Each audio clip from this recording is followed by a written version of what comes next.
Nah, itu ya. Dalam transaksi bisa dengan cara-cara tertentu. Oke.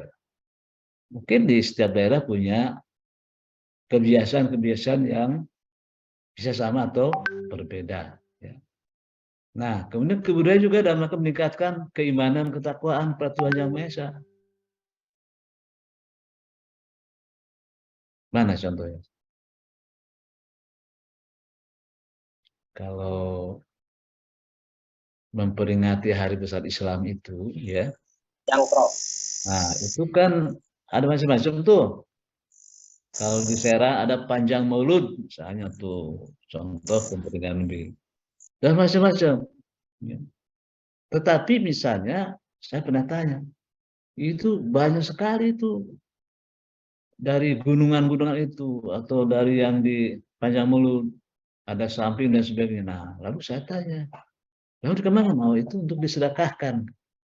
Itu kan kalau tujuannya barang-barang yang dikumpulkan itu kemudian untuk dibagikan ya, pada orang yang berhak, pada orang-orang miskin, orang butuhkan.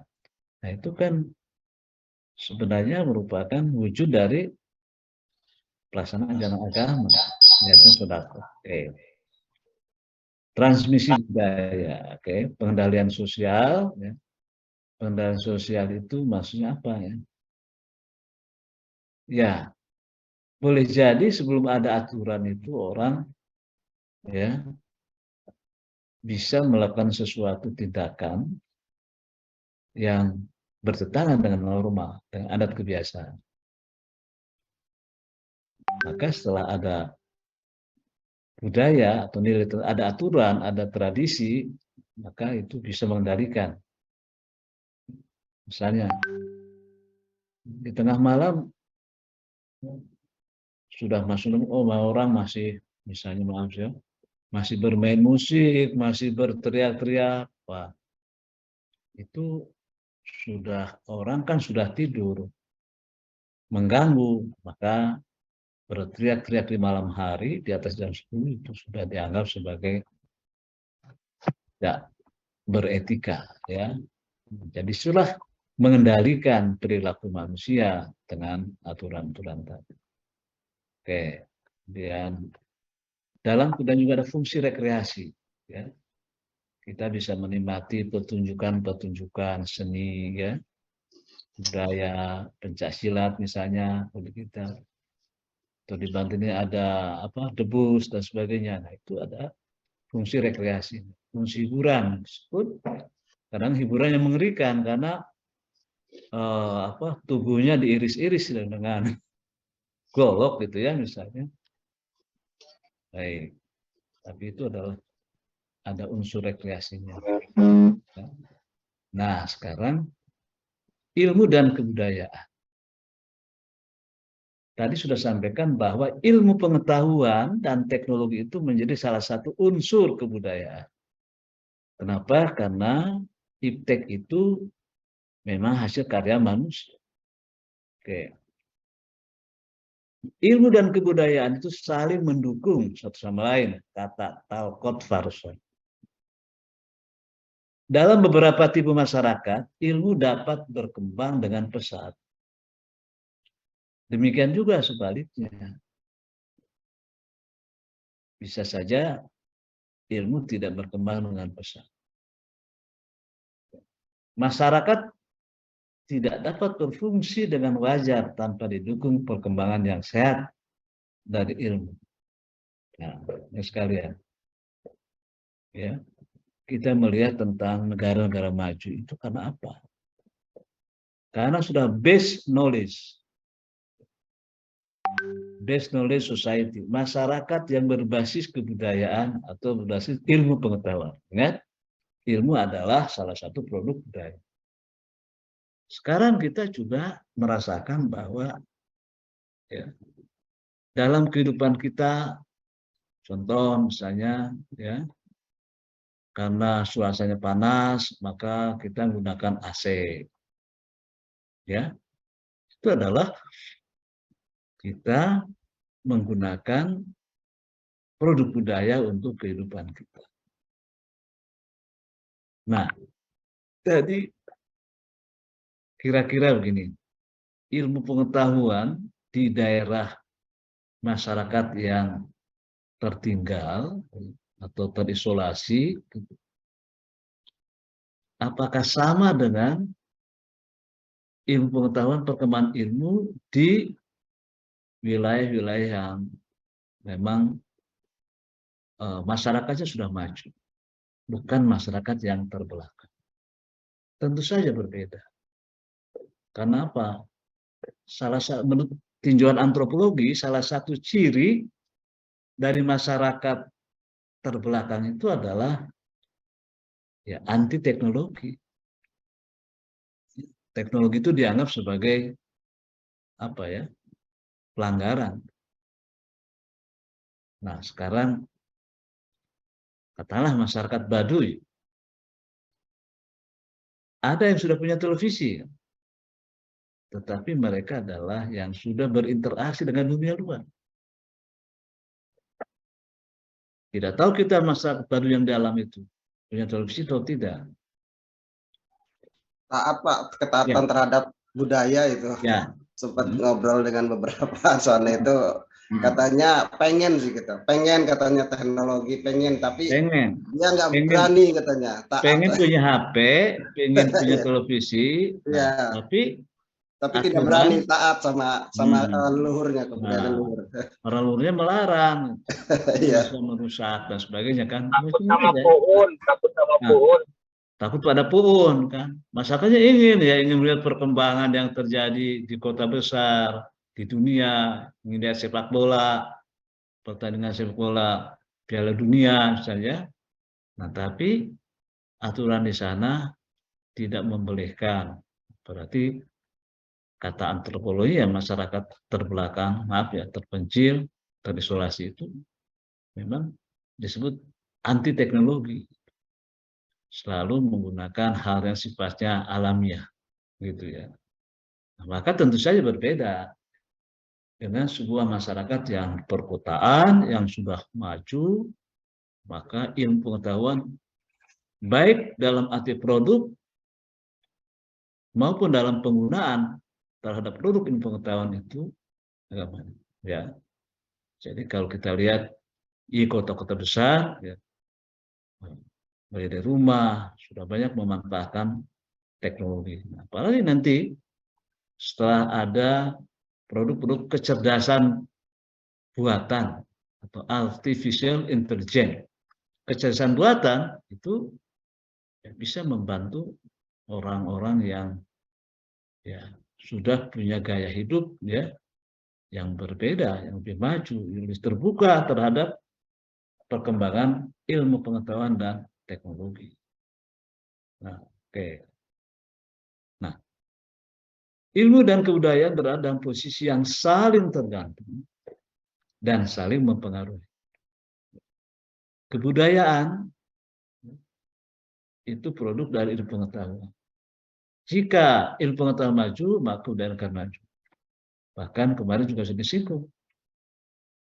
Puncak dari kebudayaan itu yang disebut dengan apa? Peradaban, ya, atau civilization. Peradaban itu adalah kebudayaan tingkat tinggi dan yang sifatnya halus. Ya, maka disebut dengan peradaban.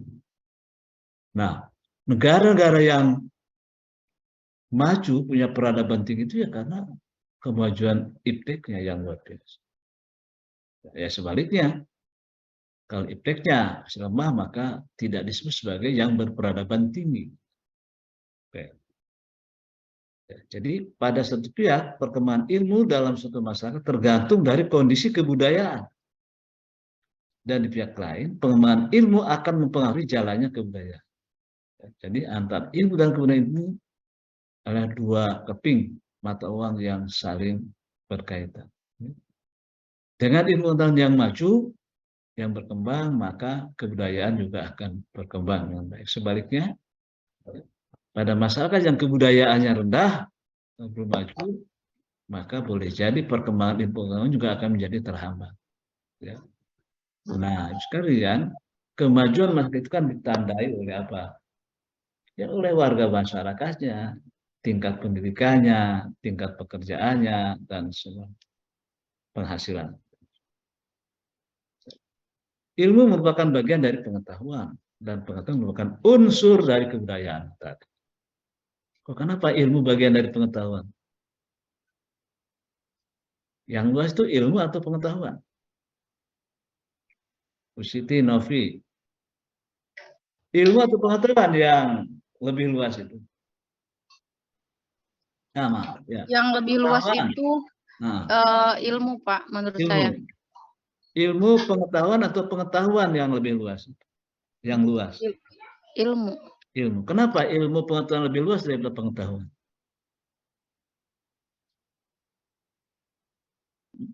Kenapa? Karena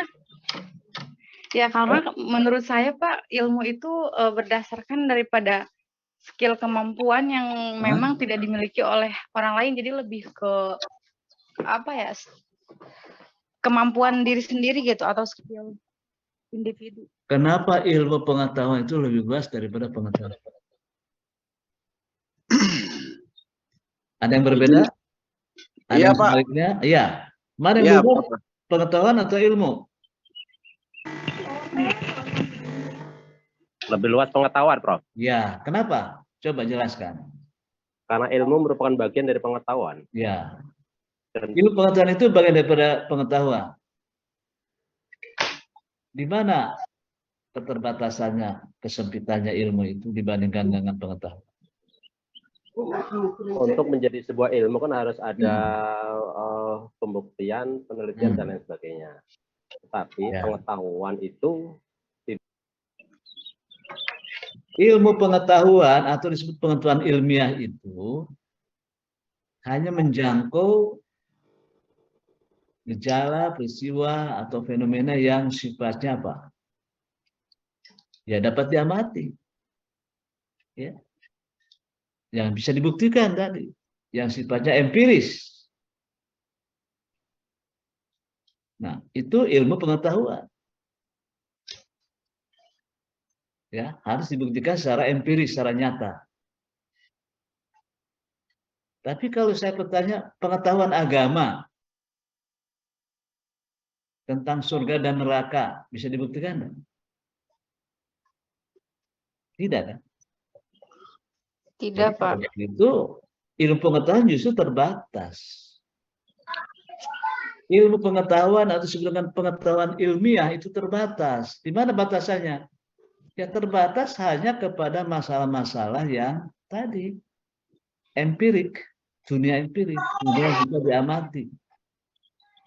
Sementara soal surga neraka kan bukan pengetahuan ilmiah, itu pengetahuan agama. Jadi pengetahuan lebih luas. Pengetahuan agama, pengetahuan ilmiah, pengetahuan seni, pengetahuan filsafat, ya itu adalah pengetahuan. Tapi kalau ilmu dia hanya membatasi diri pada objek tertentu yang bisa diamati, bisa dibuktikan secara empiris berdasarkan dunia pengalaman. Sedangkan pengetahuan, contoh tadi tentang surga neraka ya pengetahuan agama, bukan ilmu pengetahuan. Tapi disebut sebagai pengetahuan agama. Pengetahuan lebih luas, perhatikan, daripada ilmu pengetahuan. Oke. Ya. Tapi dalam perkembangan zaman yang begitu cepat, ilmu pengetahuan itu dikaitkan dengan teknologi. Kebudayaan tidak terlepas dari teknologi. Ya. Apa bedanya ilmu dengan teknologi? Apa bedanya? Apa bedanya? teknologi, Ya, silakan. Teknologi itu untuk menemukan ilmu, Bro, atau untuk membuktikan ilmu. Bagaimana, Pak? Teknologi itu apa? Teknologi itu salah satu metode yang dipergunakan untuk membuktikan dan menemukan ilmu, Bro. Menemukan atau menerapkan ilmu? Bisa menerapkan, bisa menemukan, Bro. Contoh, televisi itu ilmu atau teknologi? Teknologi. Teknologi. Komputer itu ilmu atau teknologi? Teknologi. Pesawat terbang itu ilmu atau teknologi? Teknologi. Kenapa disebut teknologi? Karena dia kan ilmu, Prof. Kenapa? Atau Ya. Penerapan dari ilmu. Salah satu produk ilmu. Nah, saya mau tanya, pesawat terbang itu penerapan ilmu apa saja? Tentang fisika, apalagi? Yang ngatur tentang penerbangan. aero, apa ya? Elektronya ada? Ada. Dan mesinnya ada? Ilmu mesin. Ya. Nah, jadi semua disiplin ilmu diterapkan melahirkan teknologi. Kalau visi misalnya apa? Ada tentang suara, gelombang, apa dan sebagainya. Ya. Itu bermacam-macam disiplin ilmu pengetahuan secara teoritis, kemudian diaplikasikan. Itu melahirkan teknologi. Jadi teknologi itu applied of science. Penerapan dari ilmu pengetahuan. Ya. Jadi ilmu pengetahuan yang diterapkan untuk memberi kemudahan, untuk membantu manusia sebagai fasilitas sesuatu dengan kemudahan. Contoh, coba kita mau bepergian ke tanah suci umroh, jalan kaki, berapa lama? Naik skuter, sukunya yang muter, skuter. Berapa lama itu? Nah, berapa lama itu? Tahunan barangkali ya. Tapi sekarang dengan teknologi itu pesawat terbang bisa hanya 9 jam sampai Jeddah ya. Ini juga sampai Madinah kalau pesawatnya langsung. Kan ada bandara di Madinah. Kalau ke Mekah lewat Jeddah bukan? Gitu. Nah, itulah teknologi. Nah, ya. Ini sih. Teknologi adalah produk dari kegiatan ilmiah. Oke. Teknologi di bidang kesehatan, Prof. Ya, termasuk kesehatan. Misalnya apa? Misalkan ya untuk ronsen lah, untuk mengetahui ronsen, apakah ya. Ronsen itu organ dalam teknologi. kita. Untuk ronsen ya, kan ada itu teknologi untuk mendeteksi tentang misalnya paru-paru kita, Ya. ya, itu di ronsen. Itu teknologi. Nah, ronsen itu, teknologi ronsen itu berbagai macam disiplin ilmu di situ. Ya. Oke. Nah, ilmu merupakan bagian dari pengetahuan dan pengetahuan merupakan unsur dari kebudayaan. Perkembangan budaya manusia merupakan masalah budaya yang didasarkan pada 3 unsur. Nah, tadi ada cipta, karsa, dan rasa. Unsur cipta itu budi, berarti akal pikiran manusia, menimbulkan ilmu, menciptakan sesuatu. Itu dari cipta atau budi. Karsa, etika. Etika. Dari etika ini melahirkan apa? Coba. Sopan santun. Nah, karena etika ini adanya di mana? Di dalam hati ya. Hati, etika, karsa. Itulah yang menimbulkan manusia bagaimana untuk melakukan perbuatan-perbuatan yang baik. Itu yang menggerakkannya adalah karsa atau etika atau kesadaran atau hati nurani.